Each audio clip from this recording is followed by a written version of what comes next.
Imagine cette scène. Les hommes sont prisonniers dans une caverne depuis leur naissance. Ils sont enchaînés de telle sorte qu'ils ne peuvent regarder que le mur en face d'eux, et ils ont passé toute leur vie ainsi. Maintenant, visualisez un feu derrière eux. Quelques hommes libres, toujours à l'intérieur de la caverne, projettent des ombres sur ce mur, en utilisant des figures d'animaux et de végétation, tout en émettant des sons pour rendre ces ombres particulièrement réalistes. Supposons à présent que l'un de ces prisonniers soit libéré. Il se défait de ses chaînes et commence à explorer la caverne. Il découvre alors qu'il existe un monde bien plus vaste que ces ombres qu'il connaissait. En trouvant une sortie et en se confrontant à la lumière du soleil, ses yeux lui font mal, ébloui par cette nouvelle réalité. Avec le temps, cependant, ses yeux s'adaptent et il s'émerveille devant un monde complètement nouveau. Au début, il a du mal à comprendre ce qui est réellement réel, car pour lui, les ombres étaient la réalité. Plein d'enthousiasme, il décide de retourner voir ses anciens compagnons pour leur raconter ses découvertes. En revenant dans l'obscurité de la caverne, ses yeux ont besoin de se réhabituer. Une fois qu'il s'est acclimaté à la pénombre, il tente d'expliquer le monde merveilleux qu'il a découvert. Mais réfléchissez un instant. Comment croyez-vous qu'ils réagiraient?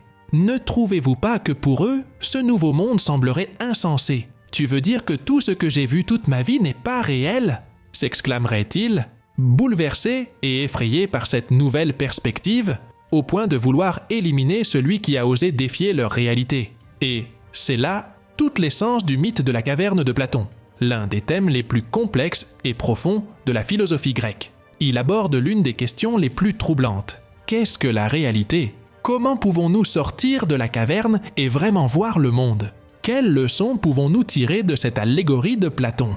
Aujourd'hui, nous allons explorer et comprendre cela. Il existe plusieurs façons d'essayer de saisir cette allégorie, mais la plus courante la divise en 3 parties, en commençant par les ombres. À mon avis, le cœur de cette histoire ne se trouve pas dans les prisonniers, ni même dans la caverne elle-même, mais plutôt dans les ombres projetées sur ces murs. La question que beaucoup se posent en entendant cette allégorie est claire. Croyaient-ils vraiment que ces ombres étaient réelles?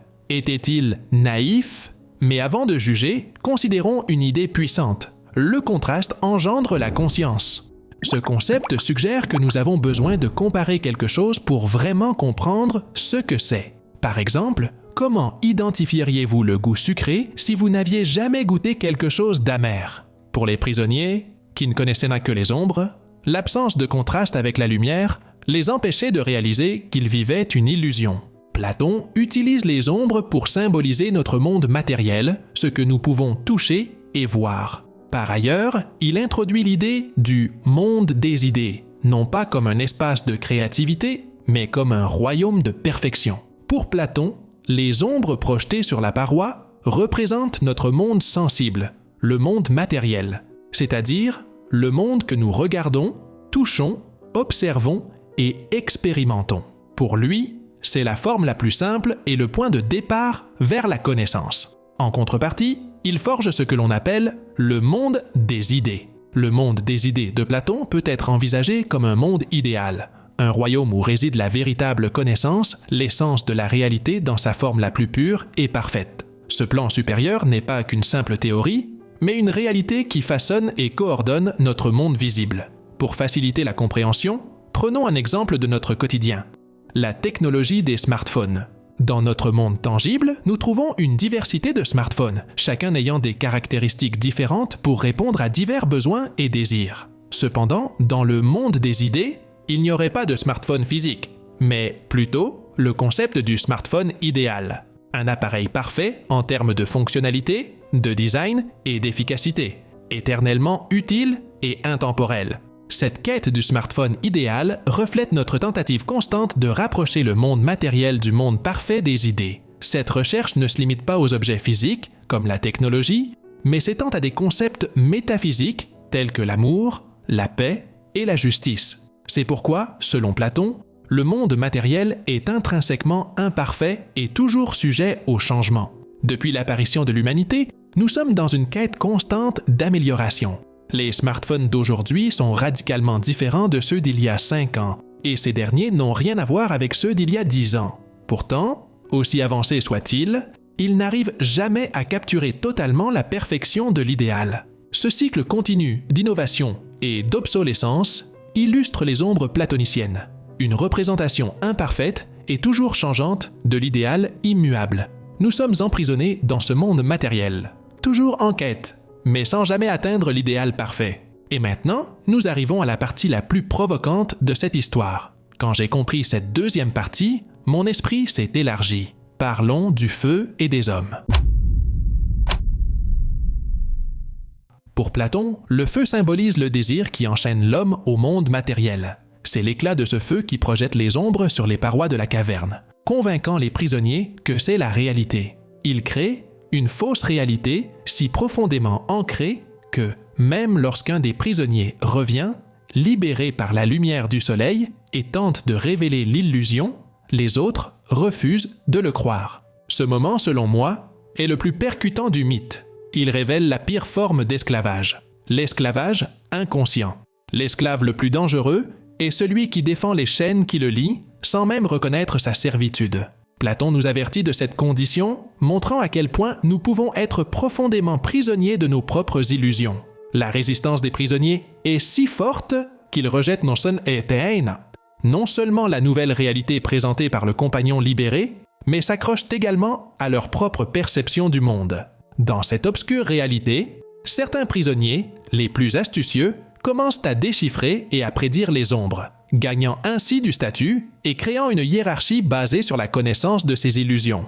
Vous pourriez penser que les véritables méchants de cette histoire sont les hommes libres qui projettent les ombres, manipulant les prisonniers. Cependant, Platon nous offre une perspective différente. Selon lui, ceux qui font les ombres sont tout autant prisonniers que ceux qui sont enchaînés. Bien qu'ils se soient libérés, ils choisissent de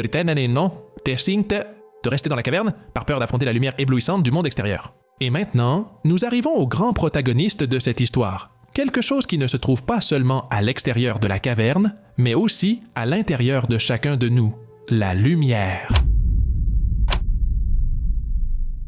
C'est le point culminant du mythe, le moment de l'illumination, lorsque la lumière envahit les yeux du prisonnier libéré. Cette lumière n'est pas seulement physique, elle symbolise le monde des idées, un royaume de perfection que j'ai mentionné auparavant. Le soleil qui éclaire le monde sensible et même le feu à l'intérieur de la caverne est le grand facilitateur de cette illumination. Platon développe cette idée dans une autre de ses allégories, l'allégorie du soleil, où il explique l'interaction entre le monde sensible et le suprasensible.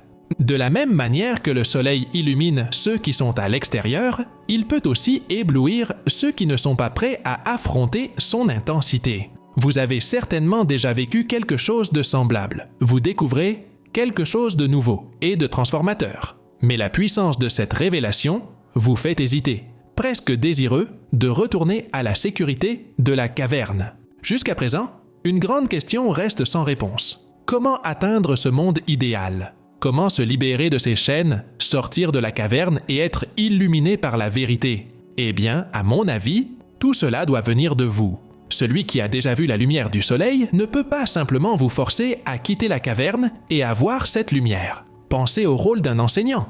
Il ne peut pas imposer le savoir à quelqu'un qui n'est pas prêt à apprendre.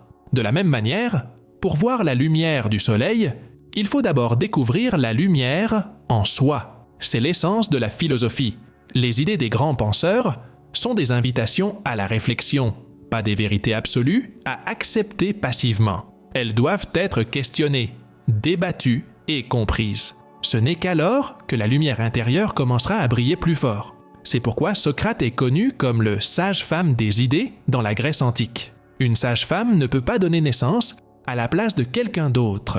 Et plus encore, une personne qui n'est pas enceinte ne peut pas accoucher. Ainsi, Socrate ne peut pas arracher les chaînes de quelqu'un ni lui montrer la connaissance si cette personne n'est pas prête à la voir par elle-même. Socrate ne fait que vous aider à développer la lumière qui existe déjà en vous. Il ne peut ni la créer, ni répondre aux questions que vous avez. C'est pourquoi il a développé ce que l'on appelle la maïeutique socratique, qui signifie précisément l'acte de donner naissance à la connaissance. Et il le faisait en 2 étapes. D'abord, il incitait la personne à douter de ce qu'elle croyait savoir. En questionnant leur connaissance, il révélait les contradictions présentes en elle, car beaucoup de nos idées et conceptions sont fondées sur des dogmes et des préjugés, sur des croyances préétablies dans notre esprit, sans que nous sachions vraiment pourquoi nous y croyons. Une fois cela fait, il ouvre à l'homme la possibilité de percevoir de nouveaux concepts à travers l'autoréflexion. C'est de là que vient l'une de ses phrases les plus puissantes. « Connais-toi toi-même ». C'est par le doute, le questionnement et la recherche intérieure que nous atteindrons notre propre illumination. La lumière en dehors de la caverne n'est qu'un catalyseur pour éclairer la vérité qui réside déjà en chacun de nous. Cette allégorie n'est pas seulement une exploration philosophique. C'est un miroir qui reflète nos propres vies, révélant comment nous sommes souvent prisonniers de perceptions et de croyances limitées. Cette allégorie a été écrite il y a plus de 2000 ans, mais elle s'applique parfaitement à notre monde actuel. À notre époque d'information et de désinformation, le défi de distinguer entre ombre et réalité n'a jamais été aussi complexe. Nous vivons dans un monde où les ombres sur les murs prennent la forme de fausses nouvelles, de stéréotypes et d'idéologies qui peuvent obscurcir notre véritable compréhension du monde. Comme les prisonniers, notre vision peut être limitée par ce que la société projette sur nos murs. Réseaux sociaux, télévision, influenceurs. Il semble que de plus en plus de gens cessent de remettre en question ce qu'ils voient et commencent à tout accepter comme la vérité, vivant dans le monde des ombres. Cependant, Platon nous invite à questionner, à regarder au-delà des ombres et à rechercher une compréhension plus profonde de la réalité. Ce défi est crucial pour notre développement personnel et collectif. Nous devons nous demander: consommons-nous simplement des informations ou apprenons-nous vraiment? Améliorons-nous notre monde et nous-mêmes ou vivons-nous simplement dans un monde d'ignorance? En réfléchissant aux leçons du mythe de la caverne, nous sommes rappelés que la quête de la vérité est un voyage personnel et intransmissible, mais c'est aussi un chemin que nous n'avons pas besoin et que nous ne devons pas emprunter seuls. Ensemble, nous pouvons découvrir non seulement le monde qui nous entoure, mais aussi l'univers en nous-mêmes. Et c'est là le but de cette chaîne: vous sortir de la caverne et vous amener à la lumière de la connaissance. Je vous invite à nous rejoindre dans ce voyage continu d'apprentissage, de découverte et de développement personnel. Abonnez-vous à la chaîne, activez les notifications et participez aux discussions dans les commentaires. Souviens-toi, la connaissance est le chemin vers la véritable liberté. Compte sur moi et suis le lapin blanc.